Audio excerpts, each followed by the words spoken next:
Hello viewers, I am very happy to come up on another video content, and this video content is going to deal with the very basic things, nothing but with regard to differences between prokaryotic and eukaryotic organisms. And this knowing about the basic differences between prokaryotic and eukaryotic organisms will help you to understand the concepts which are present in cell biology, in molecular biology, in genetic engineering and bioinformatics. That is the reason why I try to make this video. This video is going to tell you the basic differences, very important, not only basic, very important key differences between prokaryotes and eukaryotes. Nothing but distinguishing features or differences between a prokaryotic and eukaryotic organisms. Why there is a need to understand these differences? These differences will make you understand very good concepts, important concepts in other disciplines such as cell biology, molecular biology, genetic engineering and bioinformatics. That's the reason why I'm trying to explain you the very key differences which are very crucial for understanding these subjects. What are those? Cell biology, molecular biology, genetic engineering and bioinformatics. Going into the further details, if you see, you know that prokaryotic, pro means those organisms which having no clear or no true nucleus, nothing but these are having karyotes. What are karyotes?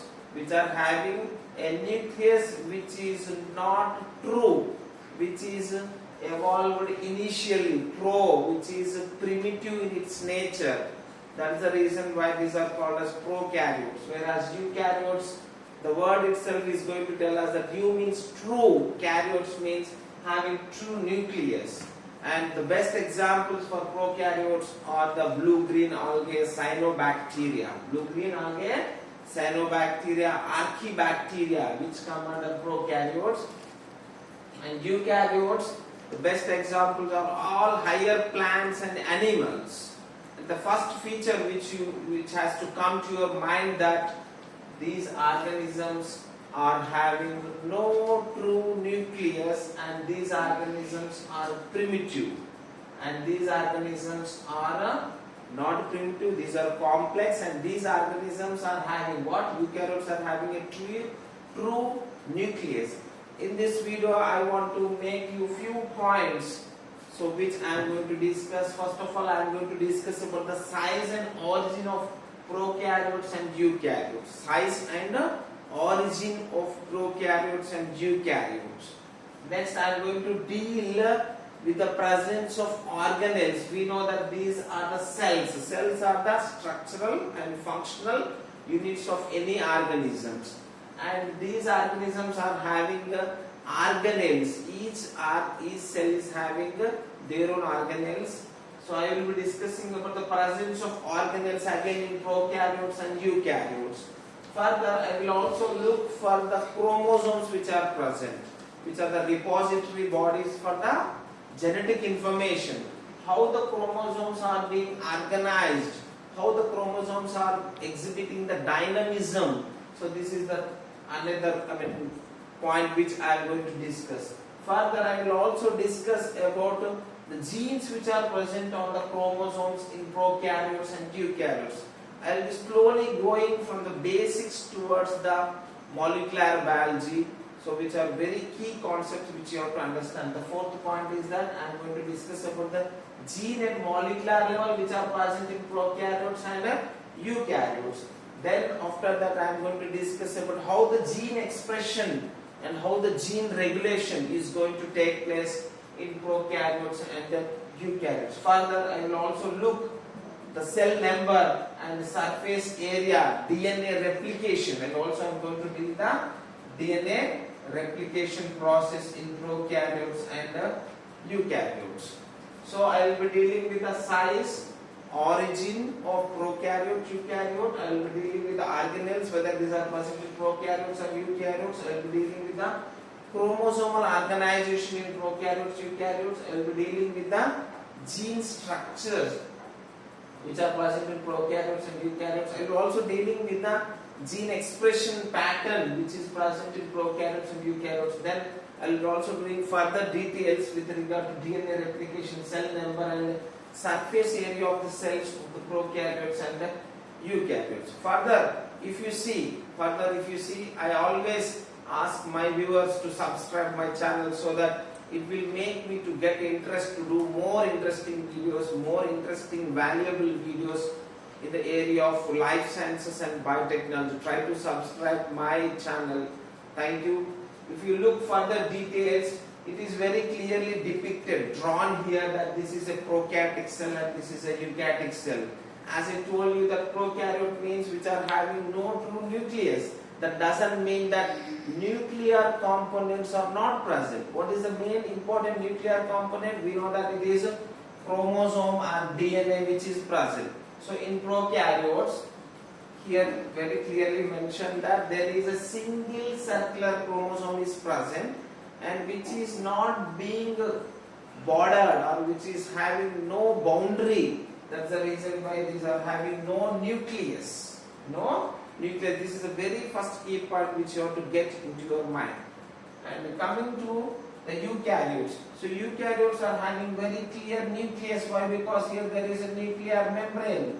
See very clearly. Here there is a nuclear membrane. So here we are going to divide it as a nucleoplasm and we are going to divide it as a cytoplasm. Whereas here there is no nucleus. So here that doesn't mean that nuclear components are present. What are nuclear components? Which is nothing but presence of the chromosome or DNA. DNA is present here, but it is not being bordered by the nuclear membrane. So there is no such kind of nucleus, clear nucleus is present. That's the reason why in prokaryote this is called as nucleoid. Nucleoid or nucleopore.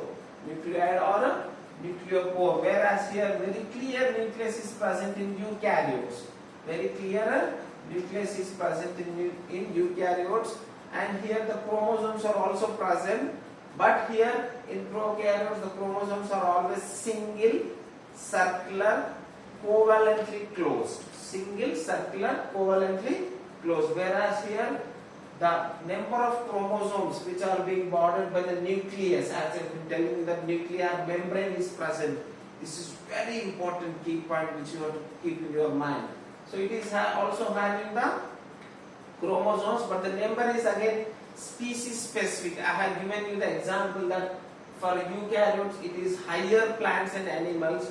For prokaryotes it is blue-green algae and cyanobacteria. Blue-green algae and the cyanobacteria are the good examples. Whereas for eukaryotes the best examples are higher plants and higher animals. Higher animals are the best examples. It is very clear that here it is having a very clear nucleus. Here there is no clear nucleus. That's the reason we are going to call it as organisms which are having the nucleus but without any nuclear membrane. These are called as genophore or nucleoid, whereas here it is called as nucleus.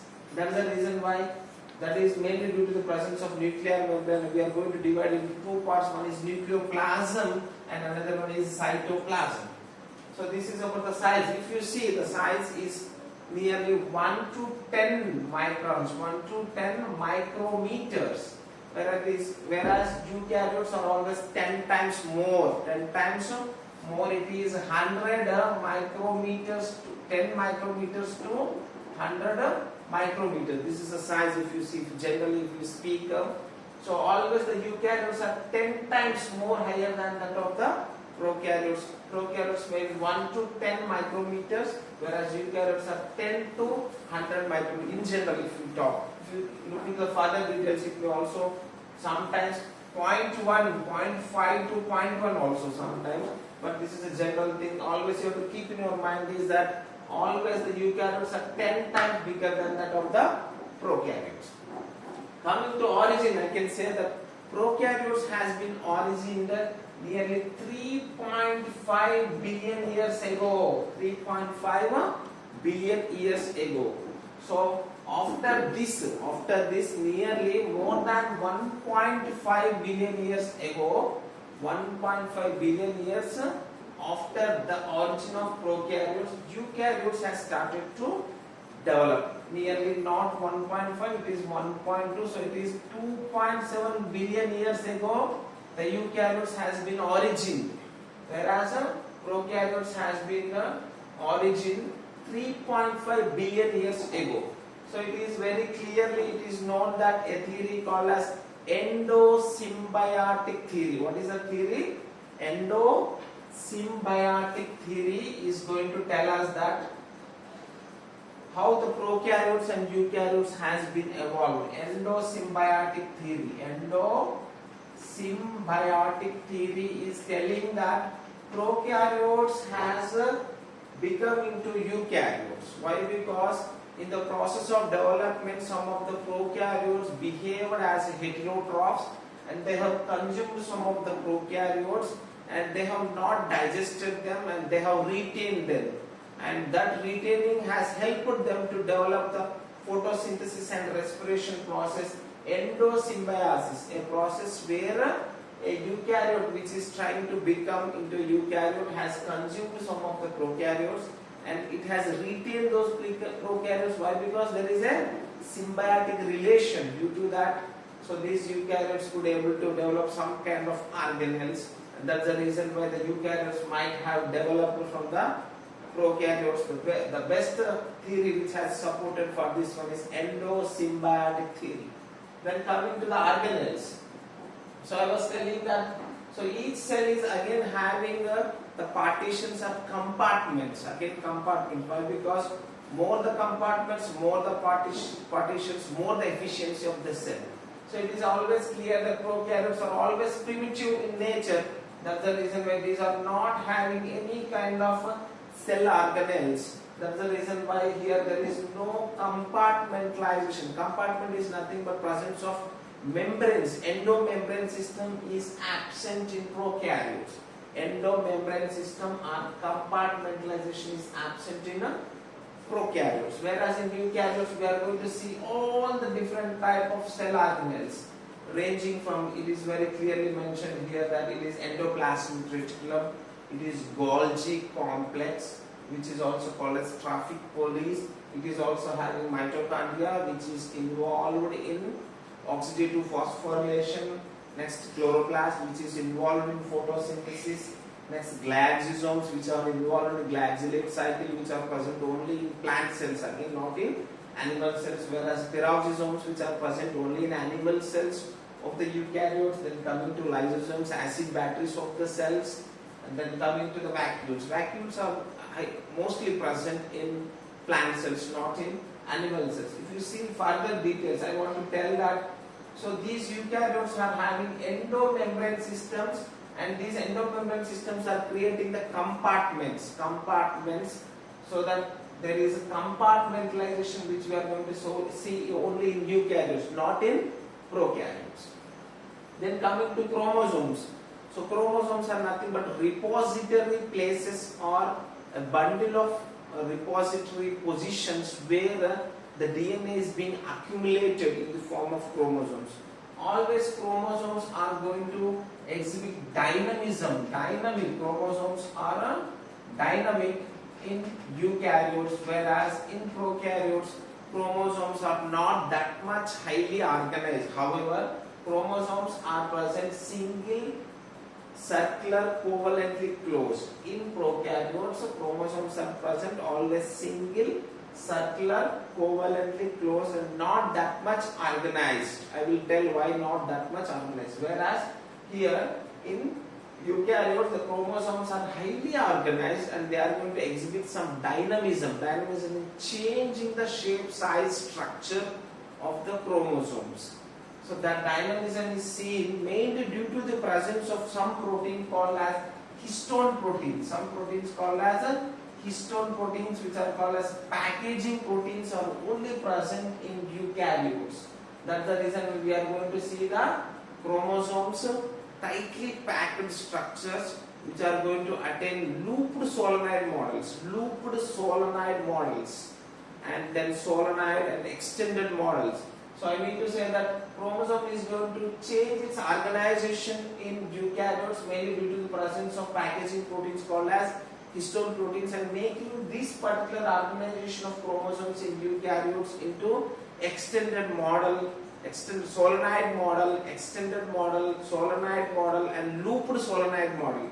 So these are present only in eukaryotes, not in prokaryotes. But it is said that there are also some kind of histone proteins called HU histone proteins are present. Again, HU type of histone proteins are present. However, the organization is not that much complex again in prokaryotes. Always, whatever the thing which you are going to take, always eukaryote means some complex, highly organized, whereas prokaryotes means it is always primitive, very simple.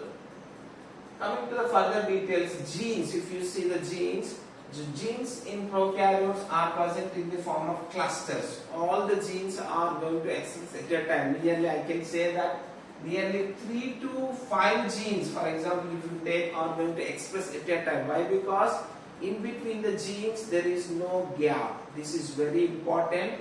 So genes are present in the form of operons. Operons means clustered genes which are present in prokaryotes, whereas in eukaryotes genes are present in the form of split genes, mosaic genes, due to the presence of intervening spaces. In eukaryotes there are intervening spaces in between the genes, so the genes are called as split genes or mosaic genes, which is the characteristic feature of the eukaryotes. So coming to the genes, so nearly, if I can tell you that nearly, for example, 1000 genes are present.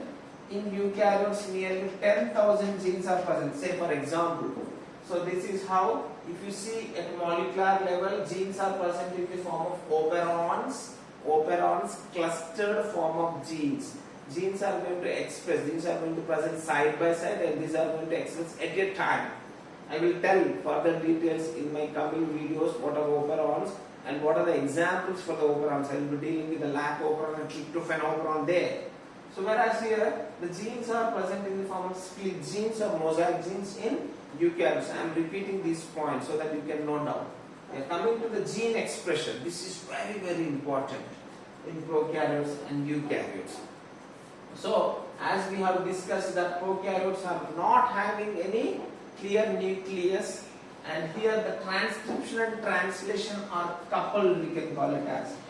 So we know that what is transcription and translation? We know that gene is going to give rise to its phenotype. How it is going to give rise to its phenotype? We know that genes are going to express the information. Genes are going to express their information primarily in the form of what?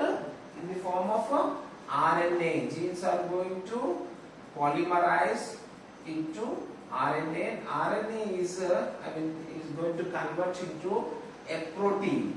So which is this is called as transcription, and this is called as translation. Gene expression is nothing but where gene is going to express its DNA content into a protein, so that protein, or it may be enzyme, or it may be a hormone, nothing but we are going to call it as a phenotype. So gene is going to express its phenotype by the process of transcription and translation. If you see the transcription and translation in prokaryotes, these are coupled. Why? Because there is no difference between the nucleus and cytoplasm. There is no such difference. That's the reason why transcription and translation are coupled here. Coupled, as I have been telling you, that coupled transcription and translation. This is very important. Whereas here the transcription and translation are uncoupled. Uncoupled means transcription is going to take place in the nucleus, whereas translation is going to take place in the cytoplasm. So transcription and translation are taking place in two different places here, whereas here the transcription and translation is going to take place at a common place. So these are called as coupled transcription translation, uncoupled transcription translation. Two aspects. One is that here the temporal difference is there and spatial difference is there. Nothing but transcription is going to take place at a particular time and translation is going to take place some other time. So temporal and spatial. Spatial also you can see. So transcription is going to take place in the nucleus space, whereas translation is going to take place in the cytoplasm. So uncoupled, transcription and translation are both spatially and temporally uncoupled, different. Whereas here the transcription and translation are going to couple. That's the reason here we can see the presence of polyribosomes. I want to tell you that, so I was discussing that organelles are not present in prokaryotes. Only one primitive organelle which is present in prokaryotes are ribosomes. Ribosomes. That's the reason why in prokaryotes transcription translation are coupled and leading to formation of polyribosomes. Ribosome is only one organelle which is present in prokaryotes. If you see further details, prokaryotes are having what? It is having some capsule, it is having some cell wall, it is having the cell membrane. Whereas here in eukaryotes we are going to see the glycocalyx. Only plasma membrane and glycocalyx are present. If it is a plant, then we are going to see the presence of cell wall. Whereas here the cell wall is something complex in prokaryotes. Whereas here cell wall is again simple, only present only in plants, not present in animal cells. As I have been telling you that higher plants and animals are the good examples for the eukaryotes. Coming to gene expression, I have been telling you that transcription translation is going to take place at single place, single time. Whereas here the space is different, time is different. This is very important. That's the reason the transcription translation are uncoupled. And if you see further details after transcription, translation is going to take place in prokaryotes. Whereas here after transcription, suddenly the translation is not going to happen. Why? Because these are uncoupled. So here there is a scope for the presence of post-transcriptional modifications. After transcription there are some modifications. That's the reason why the primary mRNA is going to become into a secondary mRNA, which is a functional mRNA which will enter into the cytoplasm.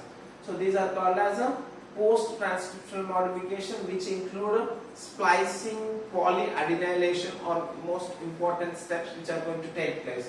Whereas here also after translation, the polypeptide which is going to form into a functional polypeptide again by post-translational modification. Translation is nothing but where RNA is going to become into a polypeptide. So these are very, very important. Coming to the cell number, as we know that always these are primitive. Prokaryotes are very primitive and single, mostly are single cells, whereas eukaryotes are mostly multicellular. However, there are several examples such as yeast is single cell sometimes, but mostly these are multicellular. And if you see the surface area means the area which is able to cover the resources which are present. Always the prokaryotes are going to divide and they are going to restore their surface area. So the surface area is very, very high. Why? Because these are small in size in prokaryotes, whereas surface area is very, very less. Here not only mitosis, we are going to see the meiosis process, reproduction process, whereas here only mitosis, which is also called as binary fission. Whereas here it is mitosis and meiosis. So I will also deal further details in my coming video with regard to the further topics. The key points which I am going to discuss here again is that operons. I have been telling you that what are operons? Clustered genes which are present only in prokaryotes, not in eukaryotes. Then mRNA stability. This is very important. mRNA stability. So always the mRNA stability is very, very less. Very, very less in prokaryotes, whereas the mRNA stability is very, very high. Why? Because due to the presence of post-transcriptional modifications which are going to happen at the 3' and 5' end. If you see the 3' and 5' end of mRNA of eukaryotes, you are going to see that 5' cap is present, 3' poly A tail is present. So these are going to make the stability, giving lot of stability to the eukaryotic mRNA. Then promoters, if you see promoters are nothing but which are going to help in transcription. We know that in transcription it is RNA polymerase polymerase is going to bind to particular regions at a gene location called as promoters. So these promoters are having consensus sequences. I will be dealing all these things in my coming next video. Then ribosomes, as I told you that these are the primitive organelles only present in prokaryotes. Prokaryotes are not having, again I am giving clarity that these are not having any organelles except ribosomes. And then polycistronic mRNA, as I told you that these are the genes are present in the form of operons in prokaryotes. Operons, again I am telling that operon is the cluster of genes which are present and these are going to express at a time. That's the reason we are going to see lac operon is a very good example for that one. 3 genes are going to express at a time called as polycistronic mRNA, whereas monocistronic mRNA, this is the case again in eukaryotes. So this is the case in prokaryotes, polycistronic mRNA. Then coming to non-coding exons and introns, we know that most of the genes which are present in prokaryotes, 100% I can say that all are coding and these are in single copy. Whereas in eukaryotes, the 95% of the genes are non-coding. Non-coding, only nearly 5% of genes are coding, and these coding sequences are called as exons, whereas non-coding are called as introns. There are also some intragenic genes, intergenic spaces which are present. I will deal further details in coming video. Then splicing and polyadenylation, these are the post-transcriptional modifications which are only seen in eukaryotes. Why? Because there is a difference between transcription and translation, both spatially and time, temporally and spatially difference. That's the reason we are going to see the splicing and polyadenylation, which are going to give a lot of stability to the mRNA which is present in eukaryotes. Next, coming to post-transcriptional, as I told you that it is a splicing and polyadenylation, and then coming to translation. If you see the translation, here the translation and transcription are coupled, as I told you that there is no time, space, time gap, and not only time, also spatial difference. There is no spatial difference, so these are coupled with regard to translation. Next, protein sorting. So this problem we are going to see. Protein sorting means sending proteins to different organelles. We know that organelles are only present in eukaryotes and endomembrane system. There are membrane systems are there. So it is not that much easy that the synthesized proteins are not directly sent. So those has to involve in some signal transduction process. Why? Because endomembrane systems or compartmentalization is only seen again only in eukaryotes. That is the reason we are going to see the protein sorting mechanism only in eukaryotes. Next, gene regulation. Always gene regulation only at one point. That nothing but a transcription. There is a kind of gene regulation in prokaryotes. Whereas in eukaryotes there are a number of places where the regulation, nothing but the rate and extent of the gene expression is not only present in transcription at different stages, that I will tell in my next coming video. Then coming to the DNA replication. If you see the DNA replication, in both the DNA replication is a semi-conservative mode, whereas in prokaryotes it is going to see in the form of theta model, whereas here we are going to see that chromosomes are present in linear form. Here the chromosomes are present in the form of a single circular covalently closed. Here we are going to see the theta model, whereas here we are going to see the linear model. In both the thing is that semi-conservative mode of replication is going to take place. In my further videos I will also deal about the what are structural genes, what are controlling sites, what are regulatory sites, what are downstream sequences, what are upstream sequences. I will also deal about the catalytic repression by taking the example of lac operon in my coming class, and also attenuation by taking the example of tryptophan, and also some ancillary elements which are present only in eukaryotes. I think you might have got some content with this video. I always request you that you try to subscribe my channel. I will also provide you some notes, very good notes in the form of a PDF. I will come up with my next video on what is gene regulation, what are the differences between which are present in between prokaryotes and eukaryotes. Thank you very much. Thank you one and all. Thank you.